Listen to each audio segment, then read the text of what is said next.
안녕하세요 여러분. 밤새 잘 주무셨습니까? 6월 25일 화요일 아침이 밝았습니다. 6.25 한국전쟁이 일어났던 날이죠. 우리의 고국 한반도의 평화를 위해 오늘도 함께 기도할 때입니다. 오늘 우리에게 주신 말씀은 열왕기하 21장입니다. 19절로부터 26절까지의 말씀을 제가 봉독해 올리겠습니다. 아몬이 왕이 될 때 나이가 22세라 예루살렘에서 2년간 다스리니라. 그의 어머니의 이름은 무슐레메시오 욥바 하루스의 딸이더라. 아몬이 그의 아버지 므낫세의 행함같이 여호와 보시기에 악을 행하되 그의 아버지가 행한 모든 길로 행하여 그의 아버지가 섬기던 우상을 섬겨 그것들에게 경배하고 그의 조상들의 하나님 여호와를 버리고 그 길로 행하지 아니하더니 그의 신복들이 그에게 반역하여 왕을 궁중에서 죽이매 그 국민이 아몬 왕을 반역한 사람들을 다 죽이고 그의 아들 요시아를 대신하여 왕을 삼았더라. 아몬이 행한 바 남은 사적은 유다 왕 역대 지략에 기록되지 아니하였느냐. 아몬이 우사의 동산 자기 묘실에 장사되고 그의 아들 요시아가 대신하여 왕이 되니라. 아멘. 주님의 말씀입니다. 주님께 감사드립니다. 이 아침에 우리에게 주신 말씀 가지고 하나님의 경륜이란 제목으로 말씀을 증거하도록 하겠습니다.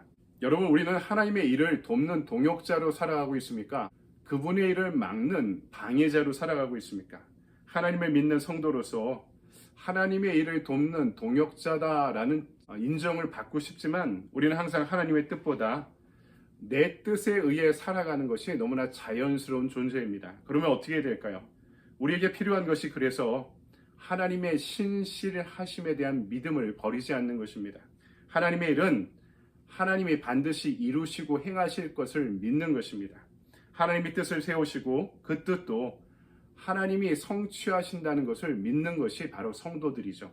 그러기 위해 우리는 하나님의 경륜에 대한 이해가 필요합니다. 오늘 말씀은 첫 번째로 악한 왕과 악한 세상을 통해서도 하나님의 경륜이 이루어진다는 사실을 우리에게 알리고 있죠.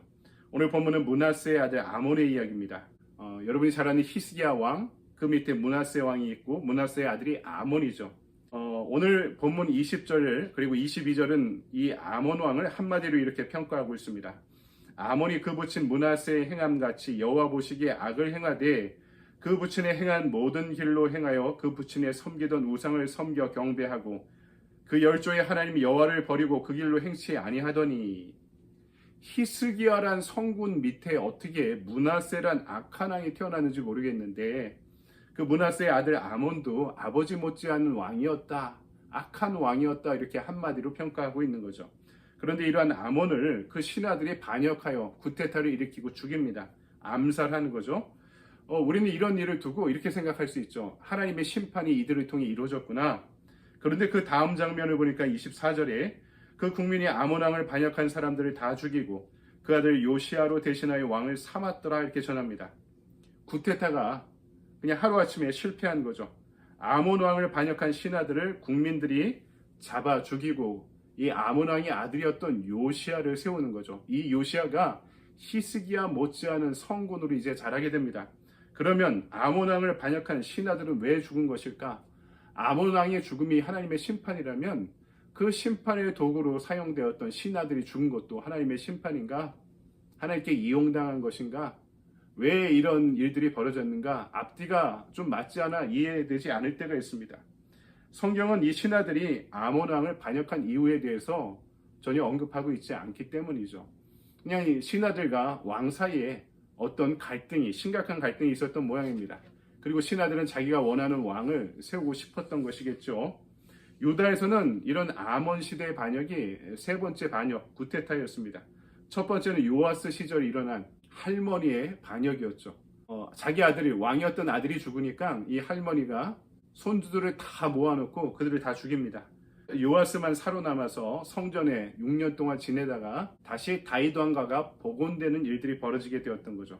두 번째는 요아스의 아들이었던 아마샤 시대의 반역이었고요. 그리고 세 번째가 바로 오늘 본문에 나오는 아몬 왕 시대의 반역, 구테타였습니다. 그런데 이들 반역이 북왕국 이스라엘의 반역과 다른 지점이 있습니다.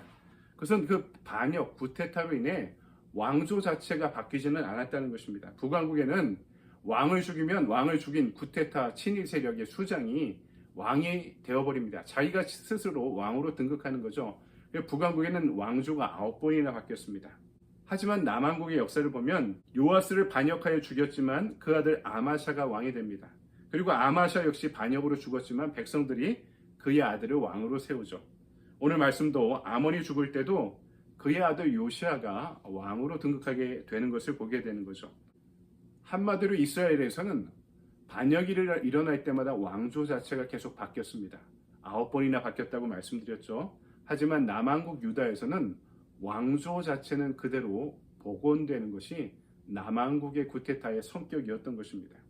이런 내용들을 근거로 좀 살펴보면은 백성들이 아몬 왕을 반역한 이 신하들을 죽인 것은요, 다윗 왕조의 계통을 지키고자 하는 하나님의 경륜의 과정 가운데 일어난 사건이다라고 이야기할 수 있는 것입니다. 자기 마음대로 살아가는 인간의 모든 것이 하나님께는 방해가 되는 것을 불가하죠. 그럼에도 불구하고 하나님은 그 모든 방해에도 불구하고 당신의 일을 반드시 이루신다는 것입니다. 즉 하나님께서는 때론 악인을 통해서도 미래가 전혀 안 보이는 악한 역사의 한가운데에서도 결국에는 당신의 뜻을 이루시며 섭리를 완성해 가십니다. 이것을 두고 하나님의 경륜이라고 부르는 것입니다. 하나님의 이러한 경륜을 바라보는 믿음의 눈을 지닐 때 우리 믿음이 신실하게 성장할 수 있는 것입니다. 흔들리지 않게. 왜냐하면 악한 세상 가운데도 악한 사람을 통해서도 하나님의 일을 끝끝내 이루신다. 이것이 하나님의 경륜이라는 것을 우리가 알고 있기 때문에 우리는 그 신실한 믿음 가운데 흔들리지 않을 수 있는 것입니다. 두 번째, 오늘 말씀은 하나님의 경륜에 참여하는 사람이 동시에 신실한 사람이다 라는 점을 알려주고 있죠.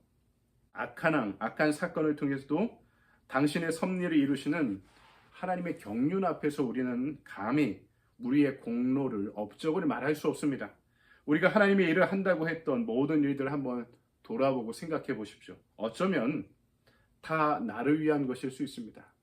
자기 만족을 위한 것일 수도 있고요. 나를 실현하는 자아 실현의 과정으로 여기고 있는지도 모릅니다. 구제를 하던, 선교를 하던, 헌금을 하던 그것이 자기 만족, 자아 실현이라는 욕망이 담겨 있을 때가 있다는 거죠. 그것이 죄인인 우리의 한계입니다. 그러나 하나님의 이처럼 이기심과 자기 만족, 자아 실현이라는 한계에 붙잡혀 있는 우리까지도 하나님의 일을 위한 도구로 동역자로 삼으신다는 것입니다. 이것이 또한 하나님의 경륜인 거죠. 그러니까 좋습니다. 이기심이 있어도 시작하는 것이 중요합니다.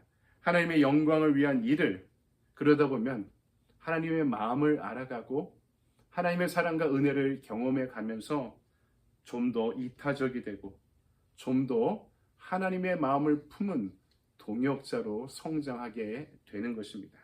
이것이 우리가 신실한 하나님의 종으로 성장하는 과정일 것입니다. 인간은 어디를 봐도 스스로 천국 갈 만한 사람이 되지 못합니다. 예수님을 믿을 가능성도 스스로 없습니다. 예수님을 믿는다고 해도 우리가 늘 행하는 것은 하나님의 뜻을 벗어나는 일뿐입니다. 그래서 성도는 자신을 믿는 것이 아니라 하나님의 신실하심을, 하나님 자체를 믿는 성도가 되어야 하는 것이죠. 나 같은 사람도 십자가에서 받아들여 주신 그 영원한 사랑, 하나님의 신실하심에 대한 믿음이 있기 때문에 우리는 하나님을 예배하고 찬양할 수 있는 것입니다. 이런 면에서 바울이 모든 것이 합력하여 선을 이룬다는 고백은요, 하나님의 신실하심과 경륜에 대한 믿음과 무관하지 않은 것입니다. 내가 고난을 당하고 어려움을 당해도 그것이 겹겹이 쌓일 때 나를 망하게 만드는 일이 아니라 종국에는 하나님의 살아계심과 하나님의 일하심을 입증하는, 그러니까 하나님의 선하심을 입증하는 과정이 될 줄 믿습니다. 아멘. 그것이 바로 하나님이 신실하신 하나님이라는 것을 믿는 것입니다. 하나님은 끝끝내 나의 고난을 통해, 나의 실패를 통해서도 하나님의 선을 이루신다는 하나님의 경륜에 대한 믿음인 것입니다.